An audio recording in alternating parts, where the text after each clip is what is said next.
Testing. All right, good morning, everyone. Thanks for coming down. They managed to push me out one room more than last time, so anyhow. So yesterday I did a session on spaces.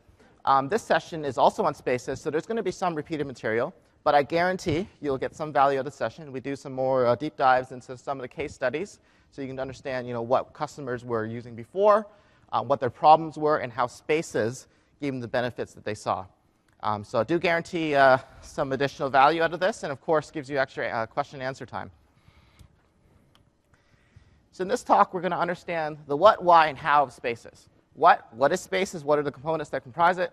Why should you deploy spaces? What are the benefits you're going to get from it? And how? How do I all put this together? And I'm going to throw in the PowerShell demo that you saw in the last one, if you saw the last one, because a lot of people got good value out of that. I'm going to grab the clicker here. We're also going to present the solutions that are available and certified today. And we're going to show you how customers today are using these solutions to solve real-world problems and get a number of benefits. First, a little background to why we've designed spaces and what we've designed spaces for. In recent years, there have been an absolute explosion of the amount of data that's being generated and the amount of data that's being available. Devices are everywhere. We have lots of apps and services. We have all new types of service models. We have cloud computing. We're having a big shift into how data is consumed and how we're handling that data. This is not unique to This is not unique to the industry. I mean, Microsoft, we design large service platforms. Some examples are Bing and Azure. And we also have lots of large private cloud infrastructure as well. And looking at these infrastructures, we found that they shared a series of similar design goals. Number one, you need to use cost-effective hardware wherever possible to meet your budget requirements. As you scale, you have to scale in units that are affordable. You need to minimize failures wherever possible, reduce single point of failures in your deployment, because as your deployment scales, those single points of failure will potentially bring down the entire thing. You need to build in handling of resiliency in your cloud. And again, as your deployment scales, as your cloud scales, you need to minimize any inefficiencies in operations, because those inefficiencies will not scale to meet your increasing data needs. So these are some of the three lessons we learned from looking at some of the existing ways that we've deployed storage, how we handle it internally. And taking these three, we've sort of looked at them, and we've designed spaces around them. Now, in this release, one of our focuses have been to dramatically lower the cost and complexity of deploying and managing storage for our most cost-conscious customers, which include those that deploy infrastructure as a service storage platforms, such as hosters. Now, we've achieved this in two ways. Our approach has been two ways. Number one, to disaggregate compute and storage, to ensure I can scale these independent of one another. As my compute needs grow, I scale my compute independent of my storage. As my storage needs grow, I scale my storage independent of compute. These two are not inextricably tied anymore. Second way we're achieving this is by utilizing industry-standard commodity hardware where possible. This dramatically reduces the cost of deploying my storage. We use commodity JBODs with commodity disks in them. We use commodity servers, commodity networking, and commodity interconnects. Now, the elements that make up this end-to-end storage platform stack, starting from the storage, is storage spaces, managing the disks in my commodity JBODs, providing resiliency against media failure. We have Windows clustering, providing high availability against my node failure. We have Windows file server, scale-out file server, providing scale-out data access for all that data underneath to my virtualized workloads as managed by Hyper-V.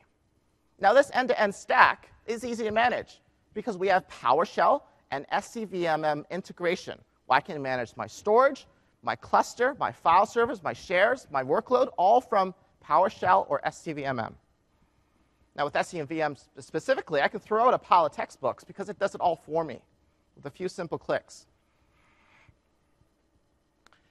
Now, this way to deploy storage is really no different than how it's deployed today with traditional storage, with the Fibre Channel or iSCSI storage array. Looking at the component level, they share very similar components. A storage array has Fibre Channel or SAS disk shelves. Storage spaces uses shared SAS JBODs. Perform, well, essentially the same function. They both have some level of storage compute. My traditional storage array has, well, embedded CPUs and controllers and running proprietary software. Windows, we utilize a cluster of commodity servers running Windows. These servers are easy to manage, just like any other servers out there. And you can upgrade these servers as your data needs increase. The big difference between these two deployments is the protocol used to communicate between my storage and my virtualized workloads. With a storage array, I'm talking block. I have Fibre Channel or iSCSI. I unmask a LUN from my array, and I present it to my compute nodes. My compute nodes run in that LUN. With the Windows file server cluster, I'm talking file over SMB. I have a share. In fact, I have a share on a CSV, which aggregates all my storage in my cluster across all my servers, across all my JBODs from the CSV. I present this share to my workload, and my workload runs on that share. So file, block, Fibre Channel, SMB. But from the workload point of view, what is it really running? It has a bunch of files, and it's running on a LUN or running on a folder. That's just the exact same thing to that workload, regardless if it's a traditional storage array with block access or storage spaces with Windows file server cluster with file access. From the workload, access is the same, and the architecture is the same. From a capabilities point of view, my traditional storage and a Windows file server cluster also share very similar capabilities, perhaps with different names. Both have storage tiering. This is new in R2. Both have a form of data duplication. Both have availability. Both have a persistent write-back cache. And both do offloaded copies, just to name a few. Capabilities, architecture, both are very similar. No different than what you're deploying today. Before I talk into spaces, I want to walk through a case study. We have an internal engineering team called the Windows Release Team. Now, this team is responsible for managing what's called build symbols, which is just build data, essentially, across all the Windows teams, which each have their own source repository, and those source repositories have sub-repositories. It's a lot of data to manage, because we have so many Windows teams, and each team has a number of repositories. The problem with this team is that they had a number of issues. They had capacity issues, they had cost issues, they had resiliency issues. Even though they had 2 petabytes of raw capacity, 2 petabytes of capacity, that's a lot of storage in itself, but even though they had that much capacity, it was only enough to store 5 days worth of data. 5 days. There were so many Windows source repositories. Each day we're doing daily builds, generating a lot of data. 5 days. So you can imagine that that was not enough. And the problem is expanding that capacity was impractical because they had a mix of traditional storage and some servers with storage. So the cost and complexity of the architecture, and keep on expanding that, was not practical for the future. And because they had such a complex deployment, they couldn't ensure that their employment was on redundant power because they had so many servers. So they had individual points of failure. Also, because they're using servers, they're using a bunch of servers and distributing their data around, they had points of failures where they need humans to intervene and replace a server, pull out the data, and then put a new server back in and suck back in the data, which caused downtimes for certain teams as certain portions of the data were missing during that time. So they had a number of issues. But this team also had a number of needs. Windows engineering organization wanted about a month's worth of data retention, which seems pretty reasonable. But because their dollars per terabyte of their existing deployment was too high, they needed to dramatically reduce it. They also needed a scalable platform for the future as their data needs grew. They needed a platform that will support their data 5, 10, 15 years down the road. This is not possible with their existing architecture. So we worked very closely with them to deploy spaces, And let's see what they got. Immediately, they saw a 2x, a doubling of their storage throughput with Spaces. Now, interestingly enough, when we were testing this deployment, we found that the storage Spaces was pumping out so much data, was giving so much throughput, that the network switches in the building were becoming the bottleneck. So we had to go to the infrastructure team and get them to overhaul the switches in the building to handle this throughput. And actually, we had to go get the adjacent buildings to overhaul their switches as well, because the way Microsoft networking works is that each building are interconnected. They tripled their raw capacity with the same budget. So they were given a budget. They negotiated a special budget for that year to replace a third of their existing deployment. Using that same budget, they replaced all of it. They went from $1,350 per terabyte with their traditional storage deployment to $450 per terabyte with storage Spaces. They cut their costs by a third. Through data deduplication and through this tripling of their capacity, they saw a 5x increase in the effective capacity of their storage. And because storage Spaces allows them to deploy their storage with so much more density, they saw a 6x reduction in the number of servers. They went from 120 servers to 20 with storage Spaces. They called 8 full racks, 8 full 42U racks full of gear. All the power, cooling necessary to support all that gear. So look down a data center aisle. 8 racks are now empty, or 8 racks are now missing. Or in some people's data centers, the whole row is just not there. So here's a little diagram of their deployment as it is today. They have 20 high-performance file servers, and they have 20 60-bay JBOD arrays with 3 terabyte disks. Now, this infrastructure is interconnected with a 10 gig network. But this infrastructure is connected through to the rest of the Microsoft campus through an aggregate 80 gigabit networking switch, or networking nexus. And through this 80 gigabit network, we have hundreds of build servers, Windows build servers, running builds every day for all the source repositories, for all the Windows teams, for all those sub-repositories, every day running builds. Pushing data onto these servers. We have thousands of engineers across Puget Sound, thousands of engineers and partners across Puget Sound, and Microsoft worldwide consuming that data for debugging, consuming that data for development. Every single week, we see 720 petabytes of data flowing through these switches every week. That is an incredible amount of data that Spaces is handling with their deployment, an incredible volume. So let's jump into what Spaces is. At the component level, Spaces uses very simple hardware. And here's a collection of some of the certified hardware that's available from some of our partners today. We have hardware from RAID Incorporated, from DataON Storage, and from Fujitsu. In fact, DataON Storage has a booth here on the floor. I would encourage you to please visit their booth. I have information on all the 3 partners. I would definitely encourage you to visit all partners' websites to find out more information. But we do have a partner here on the booth. On the floor, you can visit. But this hardware is very simple. I mean, you look at one of these boxes. Well, of course, there's sheet metal, but there's a SAS backplane to connect your dual-port enterprise-grade SAS drives to. There's redundant power controllers to ensure I have resiliency against power faults. There's redundant SAS controllers to ensure I have resiliency against path failure. So even though this is commodity hardware, even though this hardware is cost-efficient, it's low in cost, it's ready for your data center. Resilient against power failures, resilient against link failures, and it has identification LEDs such that you can identify where your drives are and what drives have failed, such that you can easily replace them.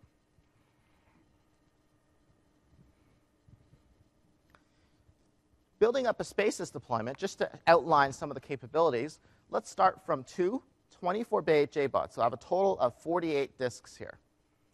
Now, I don't manage those individual physical disks. I don't manage 48 disks or however many disks I have in my deployment. I manage them. I aggregate those disks, and I create a storage pool. And this storage pool serves as the management point for these physical disks and can isolate these physical disks from another set of physical disks through creating different pools. From my storage pool, I carve out resilient virtual disks, or in other words, storage spaces with different characteristics. I can have different resiliency settings. I can have different capacities. I can have different performance characteristics. Spaces will natively stripe your data across multiple physical disks in the pool to maximize performance, to ensure that multiple disks service my reads and writes simultaneously. And with Spaces certified hardware, we get the concept of what's called enclosure awareness. When I create a resilient virtual disk, Spaces will attempt to place separate data copies on separate JBODs. So I place data copy 1 on JBOD left, data copy 2 on JBOD right. If JBOD right goes down, I still have the data copy on JBOD left. This is with Spaces certified hardware to identify which physical disks are in which JBODs such that it can put multiple data copies on separate JBODs. What if a disk fails? Because we spread out our data amongst different physical disks, we're also able to recover from a disk failure in a manner such that I can do it to simultaneous physical disks at once. So we have a test setup in our labs where we have 8 3-terabyte drives. I simulate the failure of one of those drives, and that drive contained 2.4 terabytes of data. We're able to rebuild that disk in 50 minutes. Rebuild that disk in 50 minutes, 2.4 terabytes of data. That's a throughput of 800 megabytes a second, far beyond the capabilities of what a single physical disk can do. And this is because we spread out our data amongst physical disks in the pool, and we can parallelize the rebuild process to be serviced from and to multiple physical disks. On REFS or NTFS volumes running Spaces, we have a service in the background that periodically scans for latent data corruptions, and it autocorrects wherever possible. We're easy to manage. We have extensive PowerShell commandlets that allow for scripting and remoting, and I'm going to show you some of those commandlets later today. We have integration in the Server Manager. And most importantly, we have integration end-to-end, SCVMM 2012 R2. I can manage my storage, cluster, workload, all in one. And through Windows File Server Cluster, we're continuously available. Now, I'm going to show, here's some of the examples of the resiliency settings we have. Mirror and parity spaces provide maintain 2 or 3 copies of my data. We recommend mirror spaces for all types of workloads. Mirror spaces will give you the best performance. Parity spaces, we recommend more for sequential workloads with large units of read and write, such as archive workloads. And a simple space is appropriate only for workloads that do not have resiliency or provide alternative resiliency mechanisms, such as replication.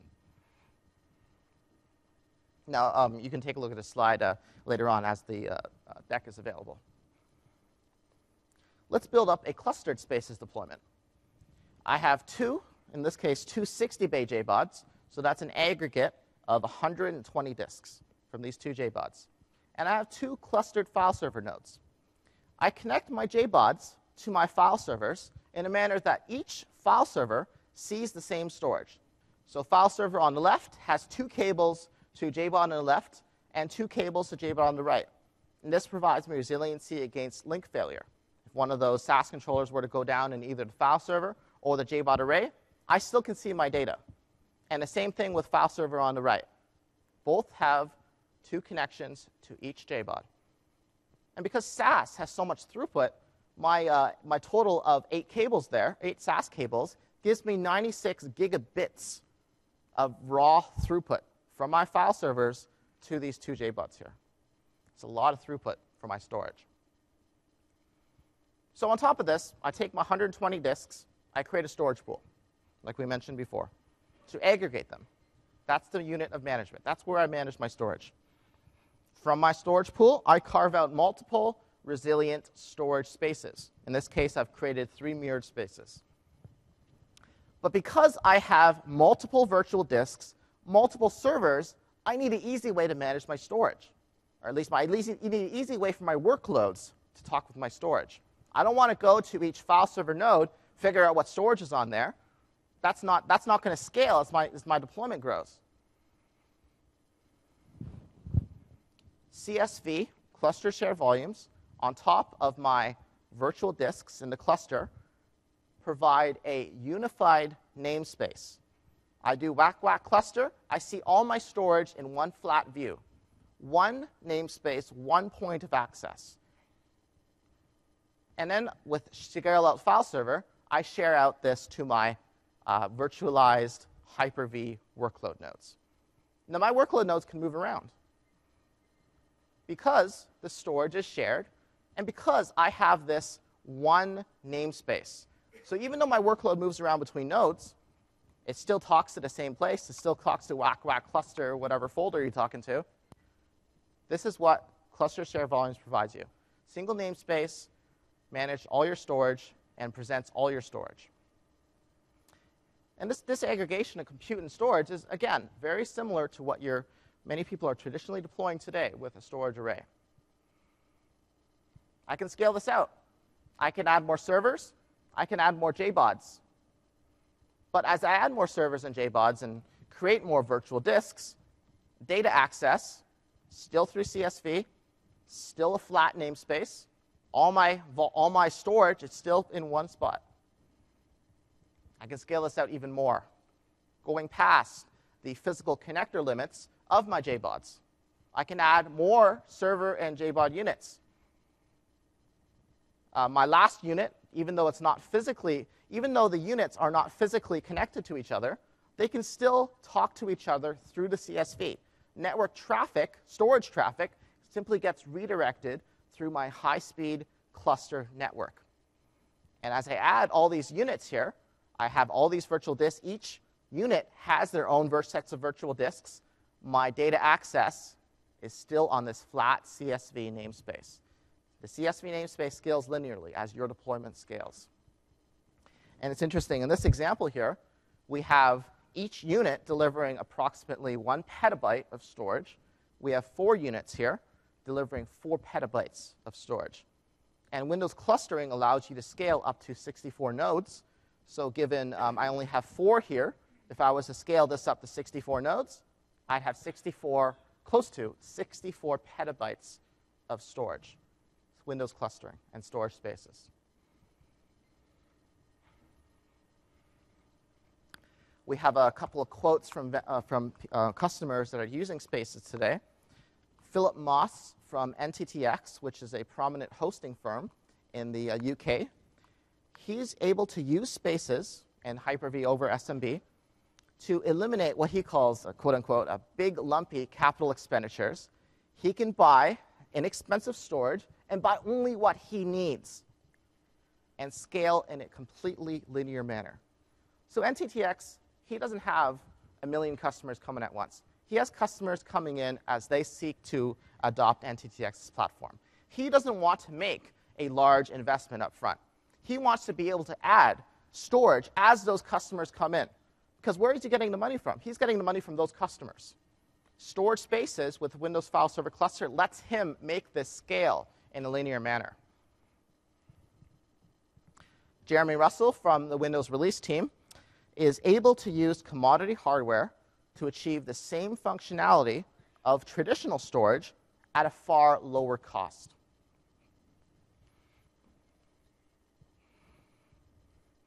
Let's talk a little bit about our new capabilities in R2.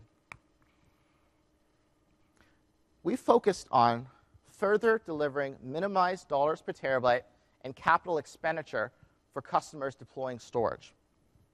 We focused on maximizing the IOPS per dollar you get out of your storage, further delivering on continuous availability, and minimizing your operational expenditures by making sure your storage your complete end-to-end solution is easy to manage.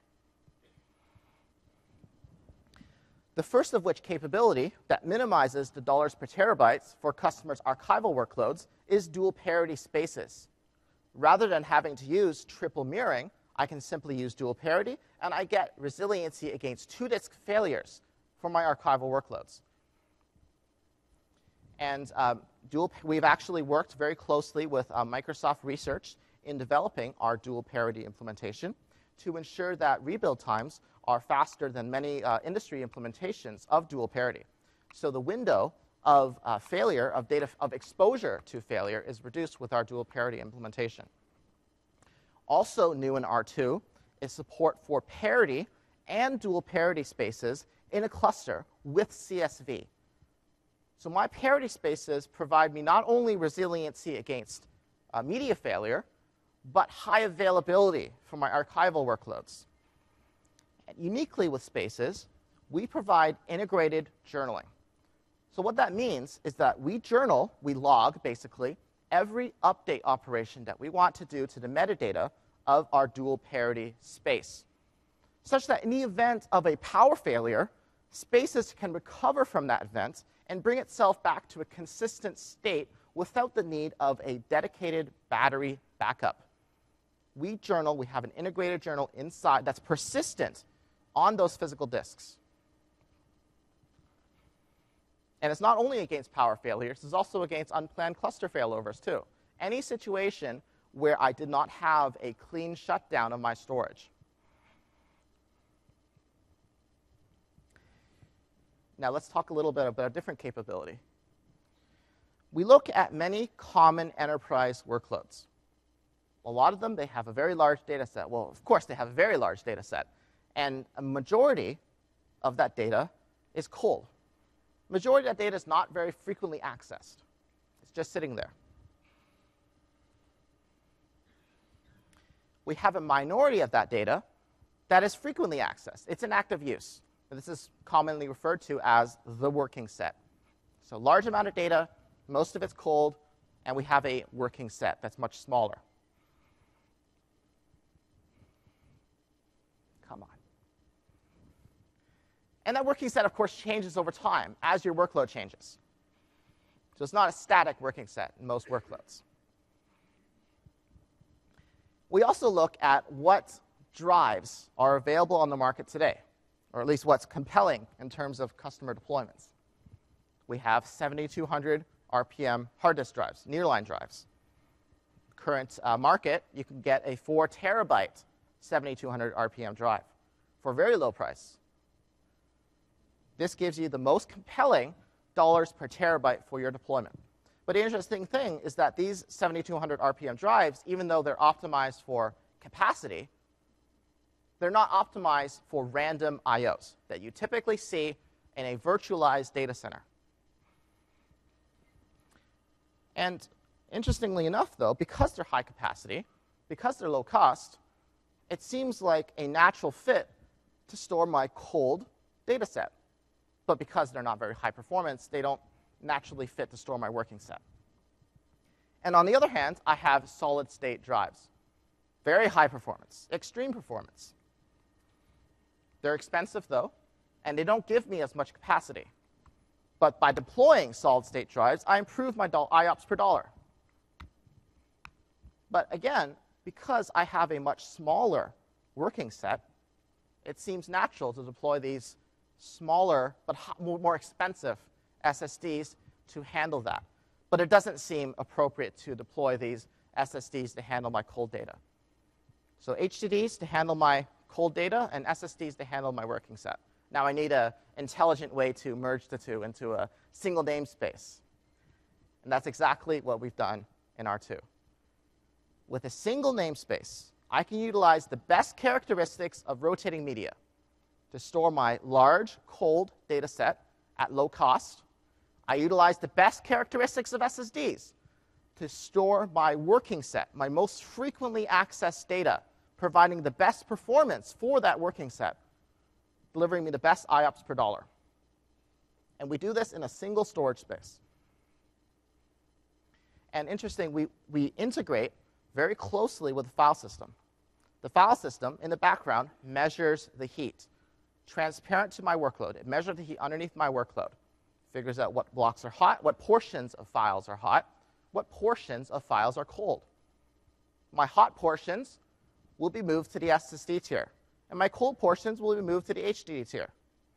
As my workload changes, we detect that change in heat, and we will move blocks out of the SSD tier as it gets cold and move blocks out of the HDD tier as it gets hot. This all happens in the background with minimal or any impact to your workload. And because we integrate with the file systems, we allow for administrators to assign specific files, to override the automatic placement based on heat for a file, and say that I want this file to be placed on the SSD tier. Or conversely, I want this file to be placed on the HDD tier. You can imagine the classic example to place a file in the SSD tier is a gold VHD that provides the basis of thousands of virtual desktops. By placing this gold VHD on my SSD tier, I just increase boot time for these thousands of desktops. And I guarantee that boot time. Another capability that maximizes customers' IOPS per dollar is the write-back cache. And this is a persistent write-back cache. There's nothing stored in RAM. It's persistent to the disks. It's a per virtual disk write-back cache, utilizes available SSDs in the storage pool to absorb short-term bursts of random write activity to the virtual disks. It absorbs these bursts to not affect, to minimally affect, running workloads on that volume, and integrates seamlessly with tiering. So tiering, you can think of tiering as providing the best balance between capacity and performance, and the write-back cache absorbing short-term spikes in random write activity to your virtual disks. Now I want to show you a demo of the write-back cache and tiered storage. So I'm going to switch over to my other PC here, which has gone to sleep.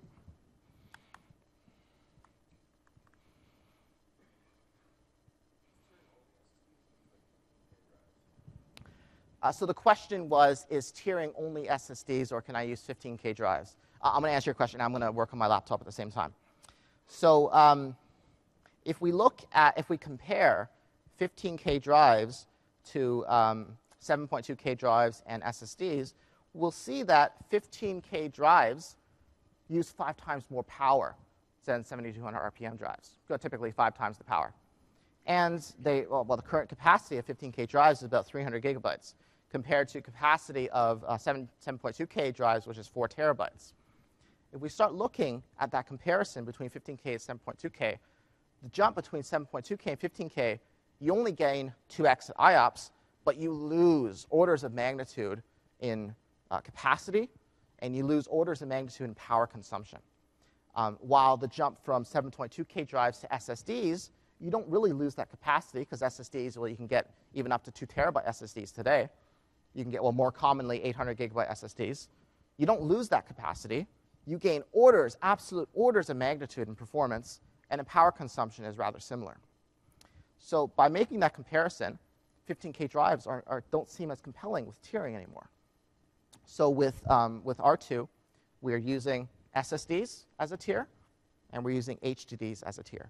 And we think it's most compelling for customers to deploy 7.2K HDDs, which provide the best capacity for their data. Does that answer your question? Yes. Let me check on this. My laptop just asleep.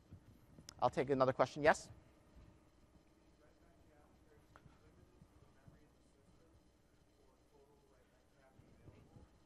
So the question is, for the write-back cache, are you limited to the memory and system for the total size of the write-back cache? The write-back cache does not actually use system memory. It's a persistent write-back cache that utilizes the SSDs in the storage pool.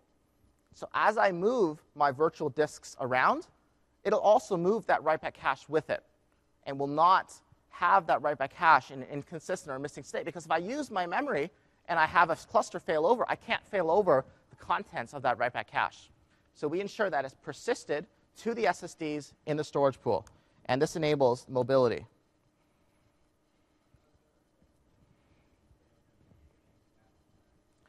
Sorry, can you repeat the question? How does that affect mean time between failures on the SSD? The question is, how does the write-back cache affect the mean time to failure on SSDs? Is that right? Yeah. Okay. So I'm guessing you're implying that when I do more writes to the SSDs, it would wear them out quicker than they would before, right? So we're going to use the SSDs anyways. We're going to use them for tiering. As your data becomes hot, we're going to write to them. By having additional writes for my write-back cache, it really doesn't increase, at least substantially, the total writes to the SSDs. Because even if we didn't have the write-back cache and that data was active, we'd still move that data into the write-back cache anyways. So you'd still have that write anyways. And even if in the case of you just deploying SSDs, well, you'd actually have even more writes by deploying a pure SSD deployment versus having this tiering, where you have a portion of the writes going to SSD, a portion of the writes going to HDD. I hope does that answer your question? OK, it looks like I can connect again to my demo rig back in Redmond. But it is very slow. Switch over. So let's show you the write-back cache demo first. Remember I told you the write-back cache absorbs short-term, well, this is very slow, absorbs short-term bursts of random write activity to the virtual disks. I'm going to prove this to you. I have two perfmon windows. Perfmon window on the right is on a volume without a write-back cache. Perfmon window on the left is a volume with a write-back cache. The blue line is on both volumes is a workload that I'm running. It's the workload I really care about.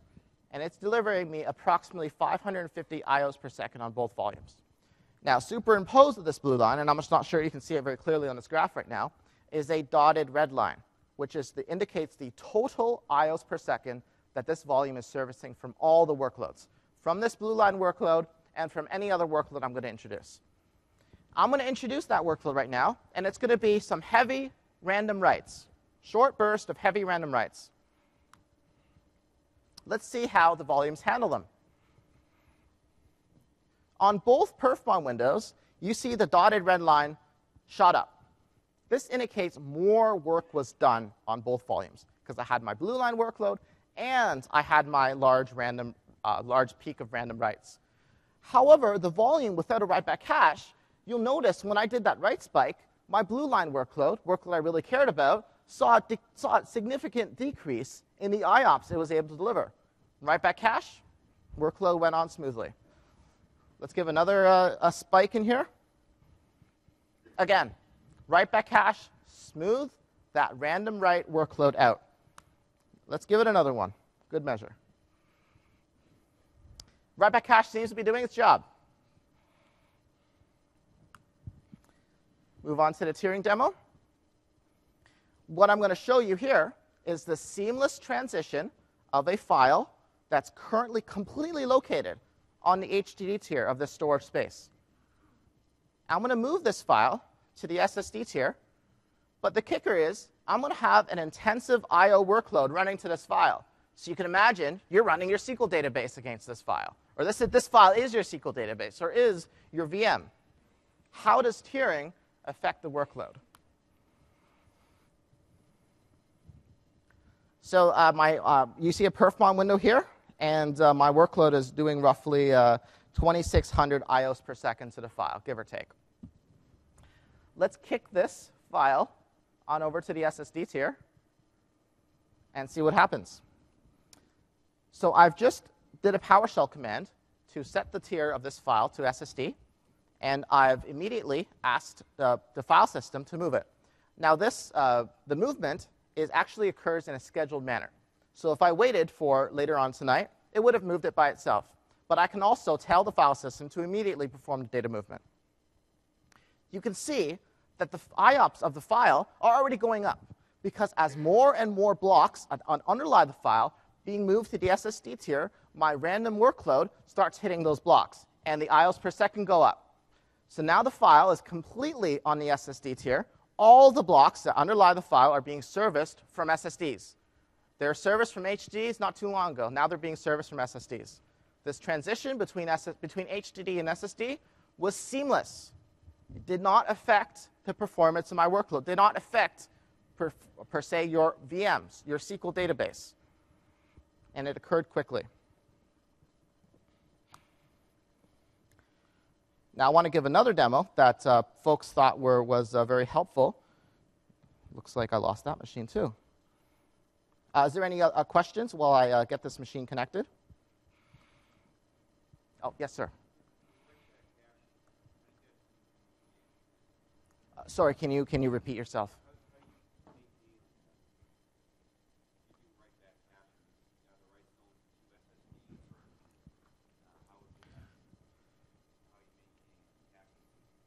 So the question is, with the write-back cache, how do I maintain cache consistency?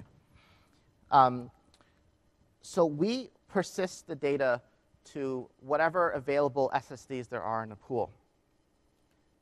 We simply use that capacity from those SSDs to serve as a staging area for my writes. And we have what's called a dirty region tracking to ensure that any updates to those regions are tracked in a log, a journal, and that we can, for instance, if there's a power failure or an unexpected node transfer, that we can look at this and figure out what is the state before and bring that write-back cache back into a consistent state. And it does this without the need for a battery because this is all journaled operations. Does that answer your question? Yes, sir.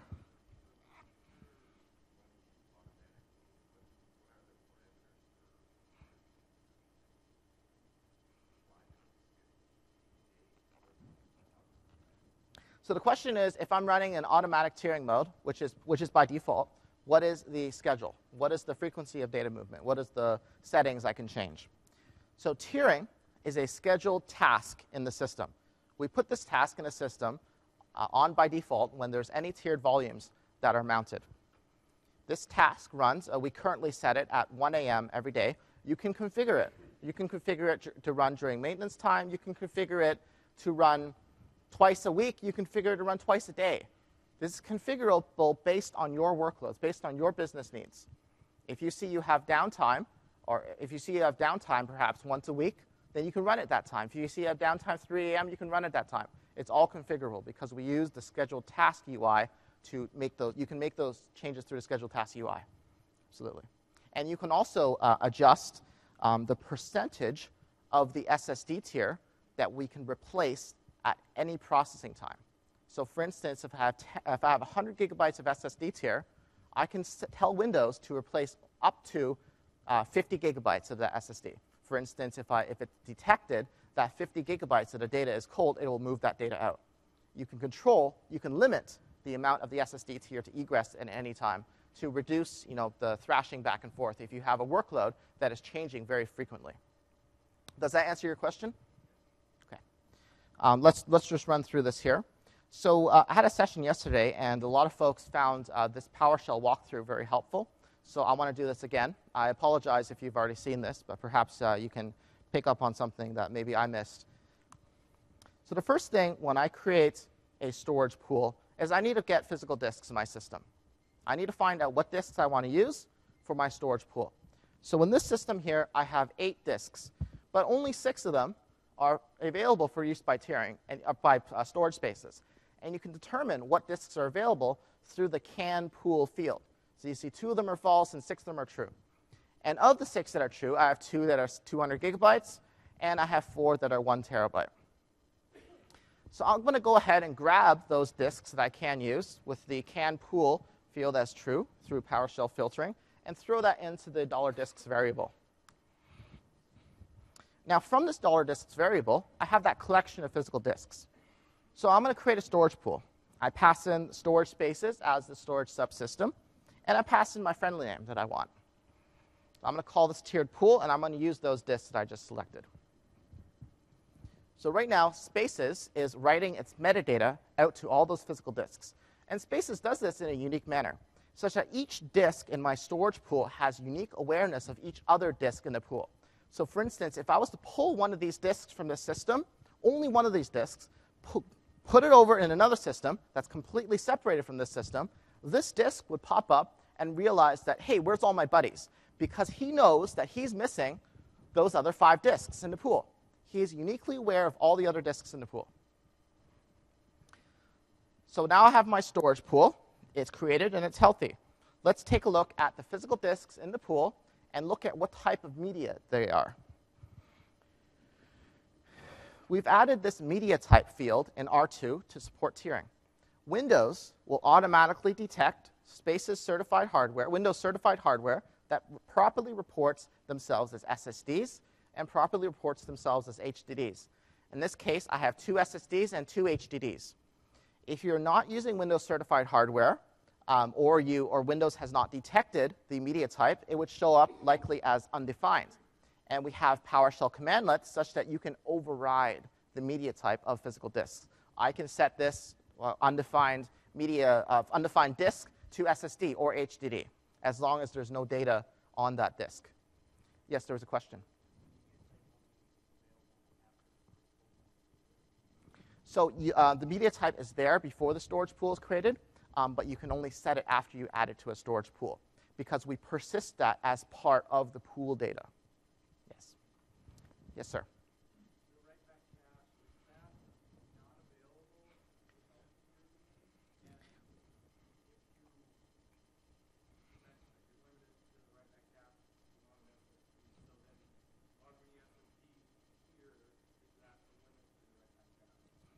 So the question is the write-back cache limited to only tiered spaces? And the other question was, is the size of the write-back cache limited by the SSD tier you specified? Is that correct? So to answer the first question, and I apologize for not making this clear earlier, is that the write-back cache can be used on non-tiered volumes as well. It can be used on tiered and non-tiered volumes. And to answer the second question is that, and I'm going to show you this in just a second. So I created my storage pool. I just checked my physical disks. They have all the right media types set. They have SSD, they have HDD set properly. So now I'm going to create storage tiers on my pool. I'm going to create an SSD tier, and I'm going to create an HDD tier. Spaces will automatically identify whatever physical disks need to go in those tiers. Now that I have the tiers, and I've actually put those tiers into variables so I can easily create my virtual disk, but now that I have those tiers, I'm going to create a tiered virtual disk. I pass in the name of the storage pool. I give that virtual disk a friendly name. And I pass in the storage tiers to use for allocation. I pass in the SSD tier, and I pass in the HDD tier. And I also pass in the size I want through the storage tier sizes variable there. I pass in 150 gigabytes for my SSD tier and 1.75 terabytes for my HDD tier. I want this space to be created as a mirror. And by default, Spaces will create a two-way mirror that keeps 2 copies of your data, as you saw earlier. And at the end here, I pass in the write cache size, which is the size of the write-back cache that I want to use.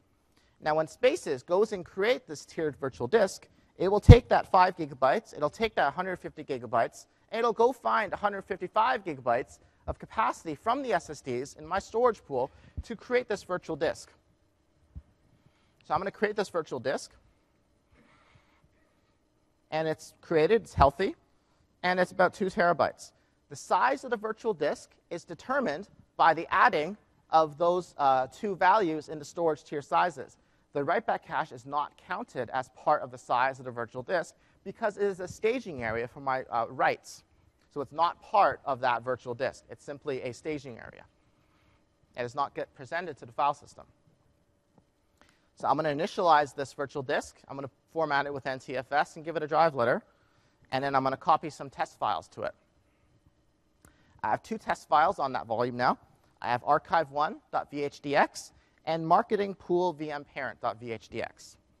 So I'm going to pin my pool parent vhdx to the SSD tier, and this is a command for it. Set file storage tier. I pass it a file path. I pass in my desired storage tier, which is the SSD tier on that tiered virtual disk I just created. So I'm going to pin this.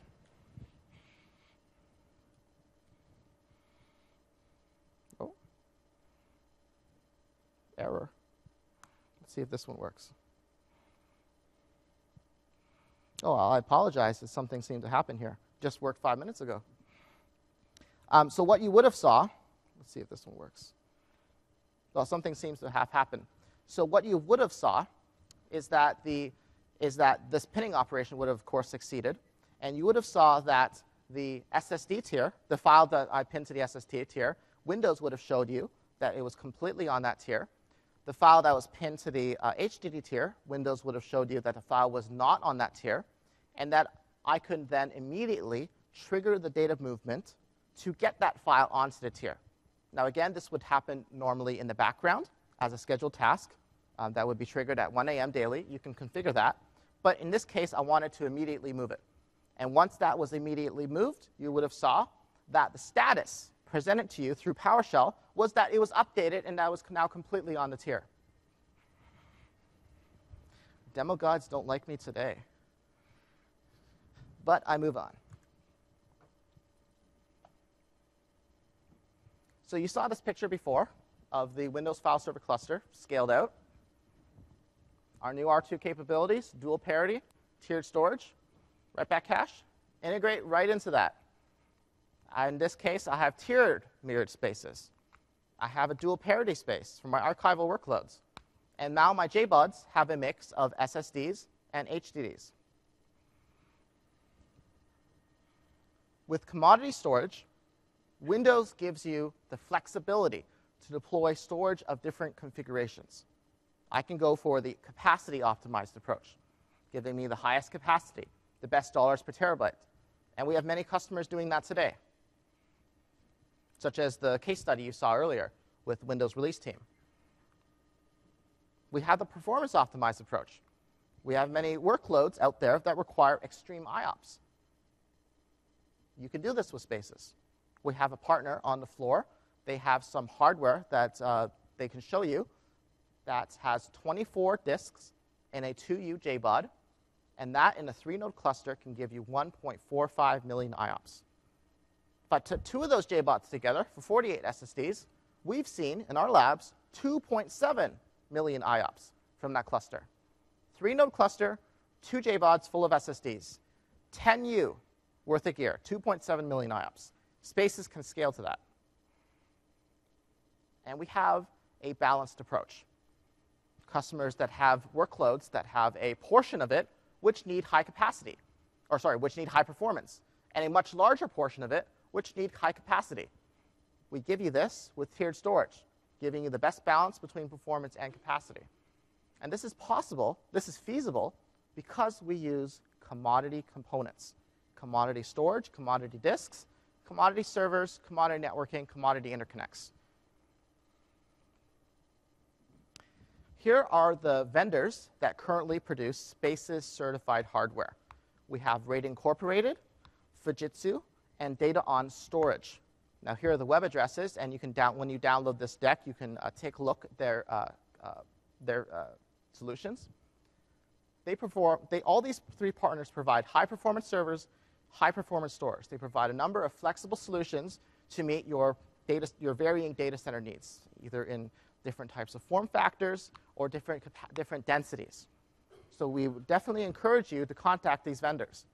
And of course, we are working with many other vendors to get Spaces certified hardware available in the market. So you can watch for that as time goes by. But of course, we would encourage you to contact your vendors to determine what is their support for Spaces. Do they provide Spaces certified hardware? We would definitely encourage that. Windows Server 2012 is a key component to your cloud. Provides cost efficiency, maximizes your IOPS per dollar, minimizes your dollars per terabyte. Provides scale, provides capacity, provides continuous availability through the Windows file server cluster. And you've seen customers, you've seen the release team, you've seen what they got with Spaces. They tripled their capacity, they doubled their storage throughput. Their network became the bottleneck because Spaces pushed so much throughput. And with dedupe, they increased their capacity 5-fold. And they significantly increased their data density to cull 8 full racks full of gear. This is with Spaces. This is with the Windows file server cluster. There's a number of other sessions, but of course we're at the last day. But when you look back, you'll see a number of other sessions, and you can look at them online. And they all have great content, so I'd highly encourage you to look at that. And in addition to the questions that I'll help answer here, you can find us at the storage booth for the rest of the day for any other questions you may have. Thank you very much.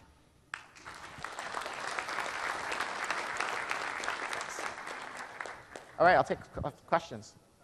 How does it deal with different sizes? So the question is, how does Spaces deal with different sizes of disks? Because Spaces spreads its data around, it can simply spread the data across those different size disks and use only portions of the disk, for instance, for portions. I can actually draw you a diagram for that. It'll better explain how we work. But yes, it'll optimally use those different size disks as best as it can. Yep. I thought I remember hearing earlier today that 80% of the RAM should be allocated for write-back cache. Did I mishear that? The question is that you heard earlier today, 80% of the write-back cache of the RAM is allocated for write-back cache. Or you could allocate up to. I thought Okay. I think you're talking about the CSV block cache. That's at the CSV layer, and that's a per node cache. Yes. CSV, what was that? CSV block cache. So CSV has its own cache that utilizes the memory on your servers to provide a block cache for your data. That is different from the write-back cache. Write-back cache is persisted to SSDs. The CSV block cache is just an in-memory. It's mostly as a read cache. As a read cache? Yes. Dedupe has its own cache as well. So if you're deploying Dedupe, because you don't get the CSV block cache with tiering, that is a limitation in R2 because of the way that we had to do redirection such that such that we can see heat from multiple nodes. We couldn't interop with the CSV block cache. But saving grace is that the Dedupe also has a cache that, and I believe you saw a demo in Jose's and Alden's session where the Dedupe cache significantly improved boot times of the VMs. Yes, sir.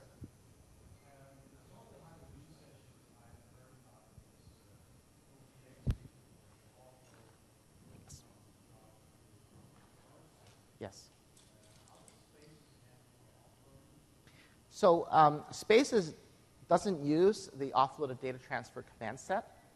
It instead, because we have that separation, I'll pull up a diagram. Because we have that separation of storage and compute, let me just pull up this diagram here. Probably best explain it. So with the traditional storage array, offloaded data transfers basically reduces or eliminates the process of moving the bits between my compute nodes and the storage and back again to perform the copy. With a storage Spaces cluster, we actually do the same thing.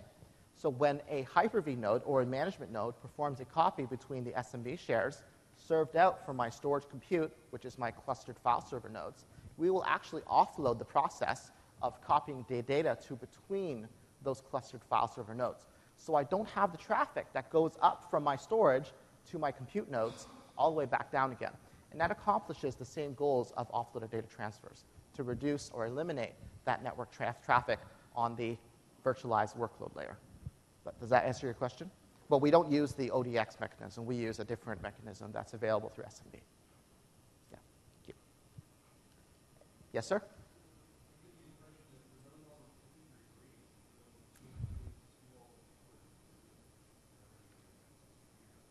Yes. The question is, or the comment is, the comment is that we're no longer doing RAID. We're giving the intelligence to Spaces to manage the data, and that's absolutely correct. Spaces, I stick inexpensive HBAs, host bus adapters, into my clustered file server nodes instead of RAID cards or instead of purchasing a traditional storage array. Windows provides the intelligence to utilize those simple HBAs, utilize those commodity disks, and make your data resilient, providing high availability, providing high performance. Windows does all this logic now. Yes. So you're not paying for that logic anymore. Yes, sir.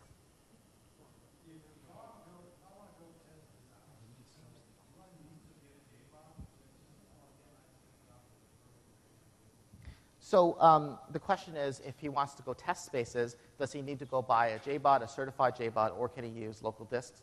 And absolutely, in your test labs, in fact, in the demos that I was using, I was just using VHDs in a VM. We don't recommend that for deployments, but you can absolutely do that for their test labs. You won't get certain features such as enclosure awareness, LED blinking, drive identification, but it will work in some scenarios. But I certainly wouldn't count on it for maximum performance management and so on and so forth. Yeah. Yeah. Hello? Oh, yes, sir. So our environment is 100% virtualized in VMware. So server 2012 will be virtualized. And we are running off of NetApp SAN. How would we encompass some of these benefits of the clustering that 2012 has in that environment? Because we're not going to do JBOD, obviously. We already have a whole bunch of this. Right. And we're not necessarily doing, ice cluster fiber channel. We're doing FCOE at a 10 gigabit throughput.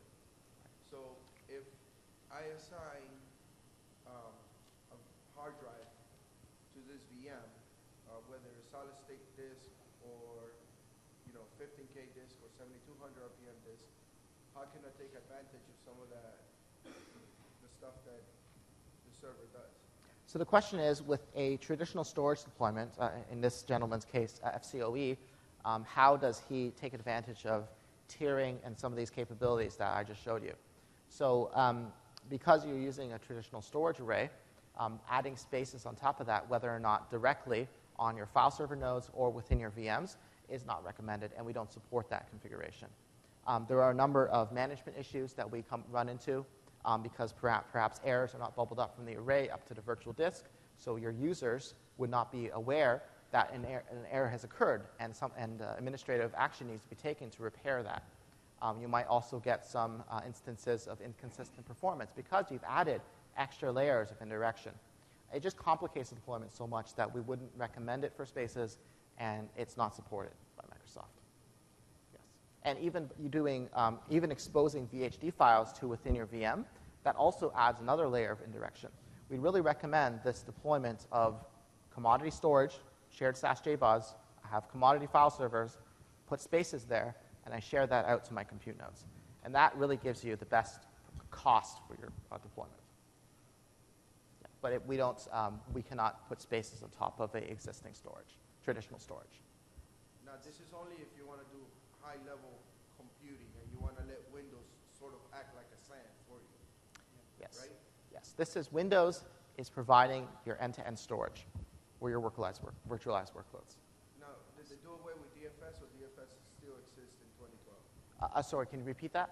Did you do away with DFS, or it still exists?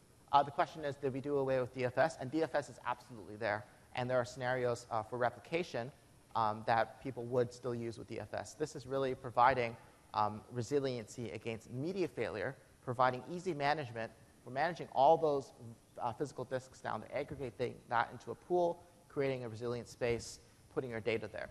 DFS is really replication between volumes. Thank you. Yeah, thank you. And of course, you can replicate your virtualized workloads with Hyper-V replica. Yeah. And we recommend that, for instance, between data centers. Yes, sir.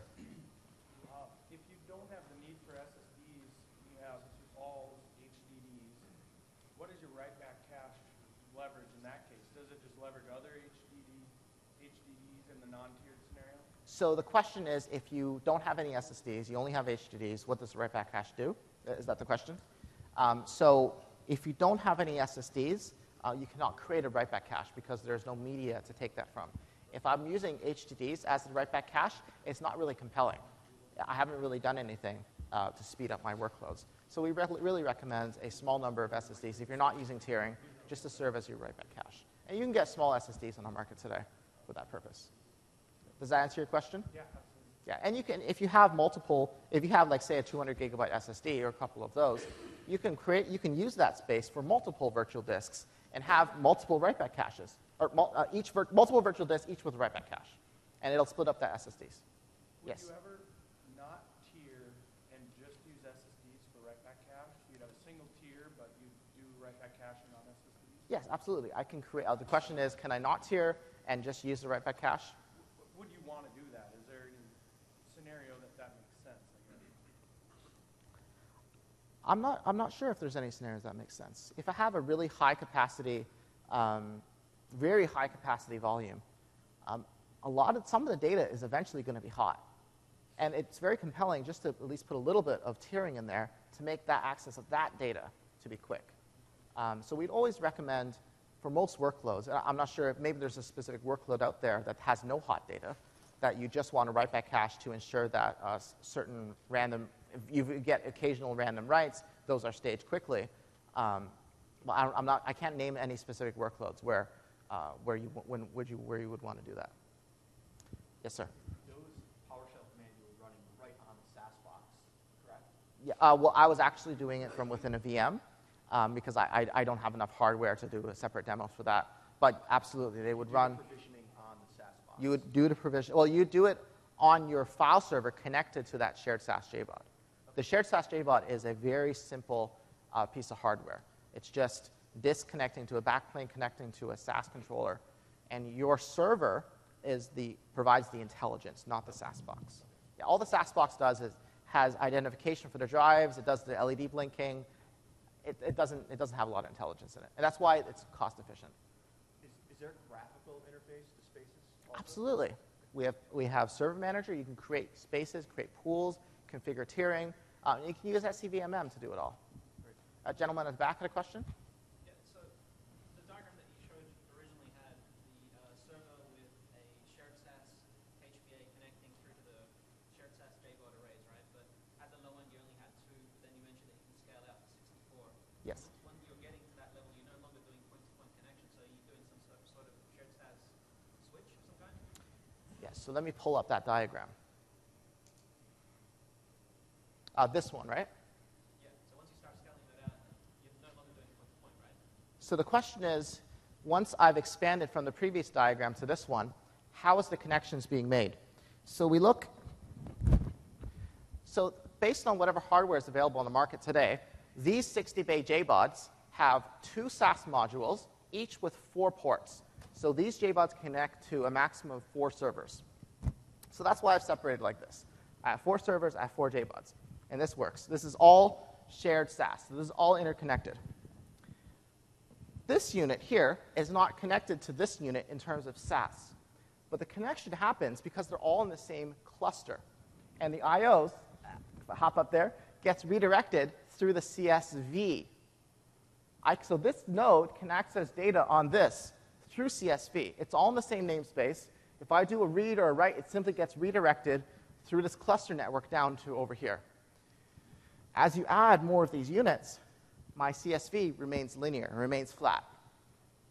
So I don't have, and yeah, does that answer your question? Yes, thank you. Yes. Sorry? In this case, it would be, 2 each, so 8 cables per server, absolutely. And with SAS HBAs today, typically has a maximum of 4 ports, so I would just need 2 SAS HBAs. And they're relatively inexpensive, these HBAs. Yes. Oh, yes.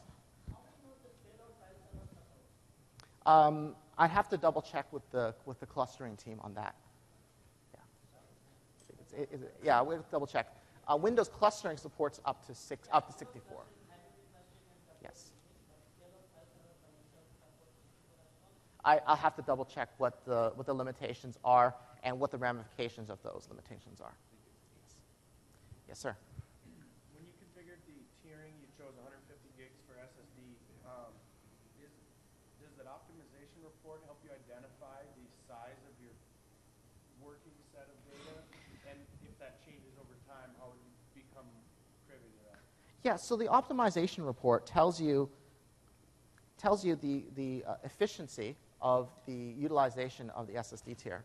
And if you were to add more SSDs, what benefit would you have? We actually have like a graph, not really a graph, it's just like a text output showing 0 to 100% where you currently are at, what your SSD size is, and if I were to add more SSDs, how much more percent of my quote-unquote working set would be contained within the SSD tier. So you can use that to make the trade-off between cost of those SSDs and the contents and how much the SSDs would contain your working set. Does that become an operational task then in your release environment where maybe your working set changes over time and you don't want to just leave it stagnant at whatever the current setting is? You make that an operational task usually then? What do you specifically mean by operational task? Like, if it's changes over time? Do you have someone monitoring it outside of that scheduled task to increase tiering, let's say? So we would expect that an administrator would initially set a SSD tier size, and then if he's seeing some perhaps workload inefficiencies, or perhaps he wants to figure out, oh, how efficient am I using my SSD tier? Did I really put enough in there? He would look at the report, but we don't expect administrators to constantly go back and look at the report to see how well they're doing. We expect once they've created it and perhaps adjusted it maybe once, even if then they would have a system they can just let it run and would handle their workloads. Yeah. Yes. So the question is, are there any limitations in storage protocols? Spaces supports USB, SATA, and SAS drives. Before clustering setup, our requirement is that you have SAS drives that support persistent reservations. And we have with the Windows clustering team, they have a cluster validation wizard that can determine if your drives and your entire configuration, as it's configured and plugged in and set up, is compatible with clustering. Yeah, so you can use that wizard to determine if your configuration, if your drives really supports clearing or not. And we've seen cases where certain drives, even SAS drives, don't support the right command sets for tiering. Not for tiering, but clustering. But that's significantly improving right now with our logo programs and so on and so forth. Yes?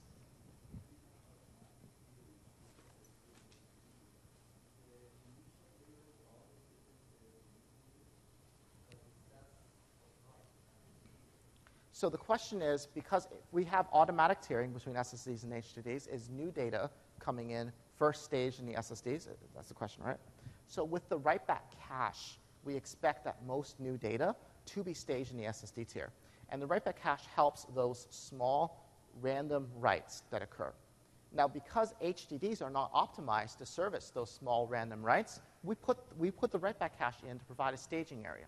But larger sequential writes can be serviced from the HDD tier because those rotating media drives can service these sequential writes much quicker with higher throughput than they can those random writes.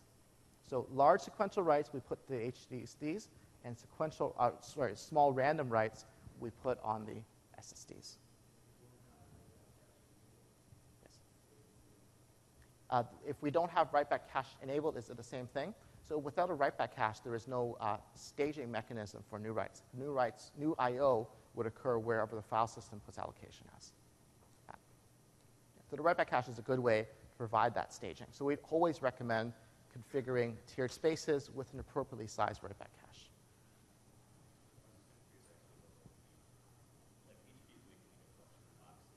Okay. Yeah. Sure.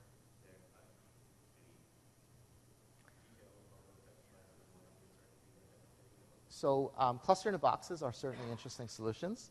Of course, we would want them to be spaces certified if they produce a cluster in a box like that. I don't have any more details on that, unfortunately.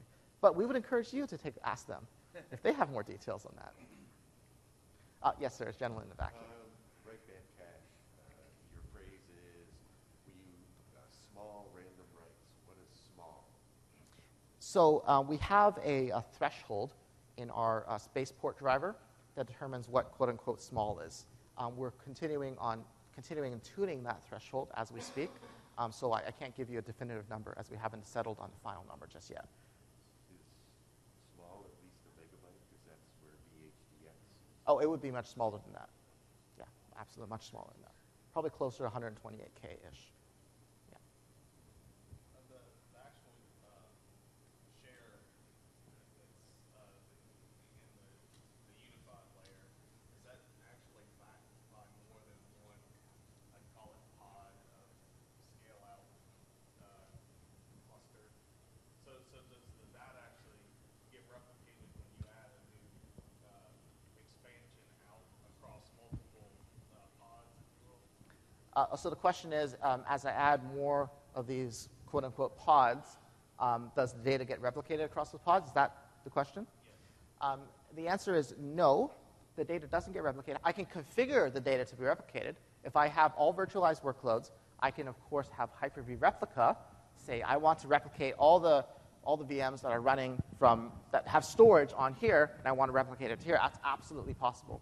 But the point of adding more of these quote-unquote pods is to add more capacity. Add more capacity, add more data capabilities. So is it possible to do that without an outage? The adding more? The replication. Oh, yeah, absolutely. Hybrid replica that works without outage. It just works transparently. Yeah. I can add more storage without outage. I can replicate storage without outage, absolutely. I can move around my workloads that are running on top of this CSV without outage. All that is supported by Windows today.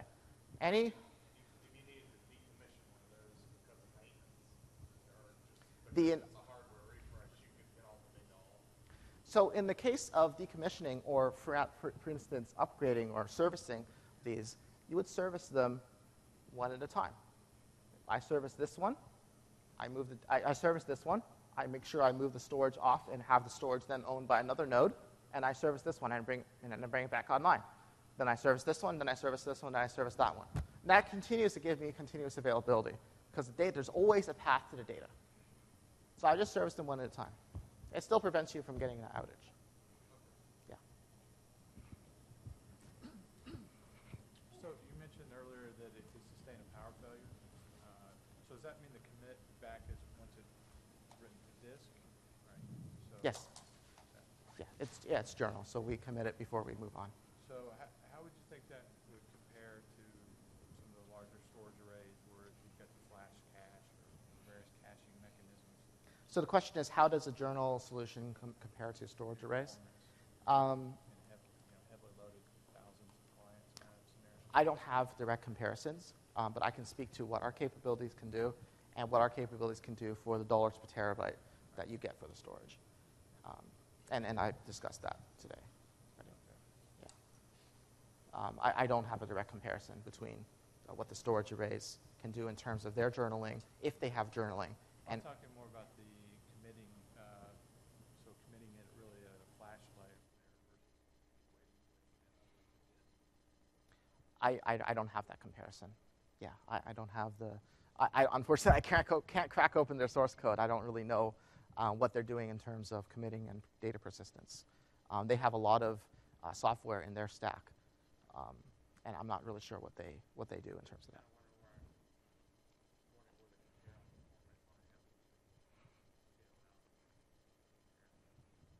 Right. I don't know. Yeah, sorry, I don't know. I don't have that comparison. Yeah. Did you understand my question? Yes, I understand your question. Yeah. Where would I find information? Well, we would encourage you to try it.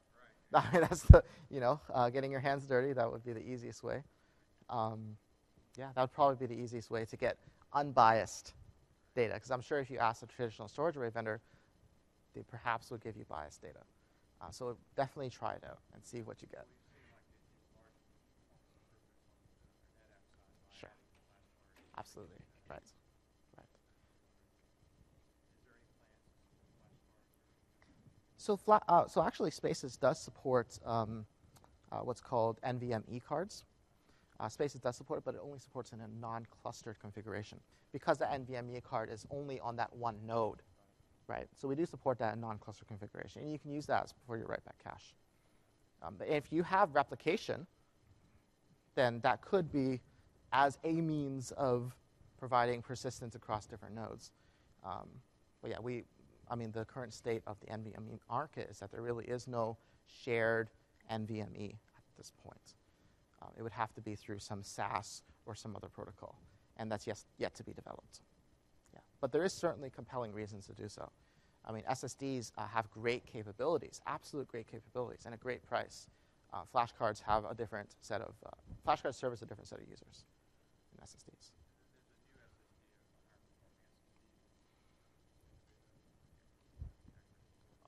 I'm not sure.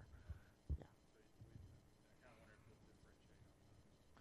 So we differentiate based on what the disk reports as its type. If it's an SSD, it's an SSD. Yeah. But I mean, our architecture allows for more tiers in the future, easy addition of more tiers. So as in the future, you can possibly envision a whole slew of different types of tier attributes. But we've limited in this release to SSD and HDD to store that common enterprise workload. Large data sets, cold, small working set. Yeah, and that seems to be the most compelling thing for this release. Yeah, I hope that helped.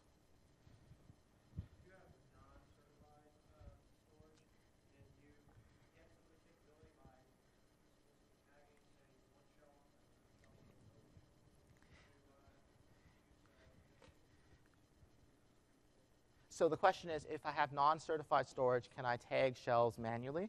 I actually had the same question yesterday, and I'm going to look into that.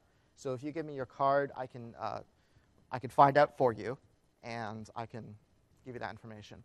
But even if you could do that, you still wouldn't get identification such as LEDs to specifically identify the specific drive inside that enclosure.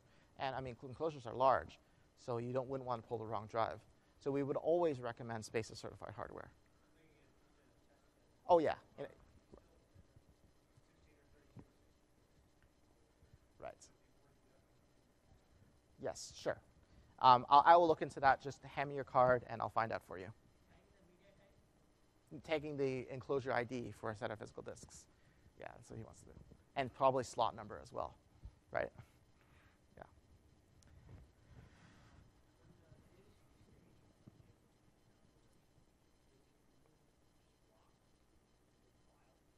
So the question is, when data is destaged from SSDs to HDDs, does it move the blocks or does it move the files? So the write-back cache occurs at the block level. It occurs in spaces. So we would move the blocks. And that blocks would really be the underpinning of that file as managed by the file system. But it's transparent to the file system, so the movement occurs nonetheless. Yeah. Does that answer your question?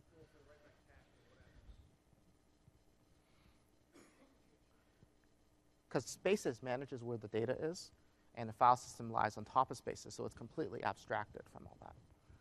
Yeah. Sure.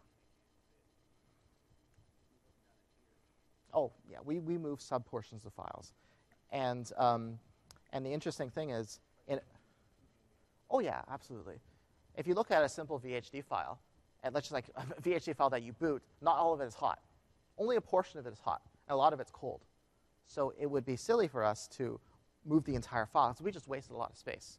So we track heat in 1 megabyte chunks, and we looked at this to find the best balance between how much data we track for the entire volume, for all the blocks of all the subfile portions of your volume, versus having the right set of granularity. And we found that 1 megabyte was the optimal size. So we track heat in 1 megabyte, and we move the between tiers at the file system level. The write-back cache occurs at the block level because it's integrated in your space. Yeah. So we move data at 1 megabyte, we track data at 1 megabyte, and the write-back cache is at the spaces level, the spaces concept. Does that answer your question? No, great.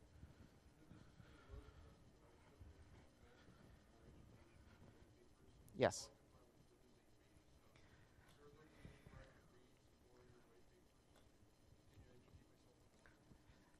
So the gentleman is asking, is there a place for white papers for R2 capabilities or even for 2012 capabilities? We have a number of white papers out there.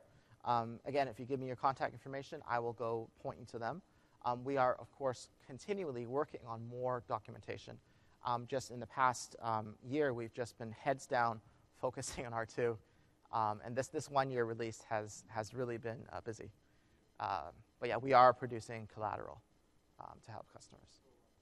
Yeah, oh yeah, for sure. Just give me your card or fire me an email, brian.matthew@microsoft.com, easiest thing in the world. Yeah, all right. And, yes?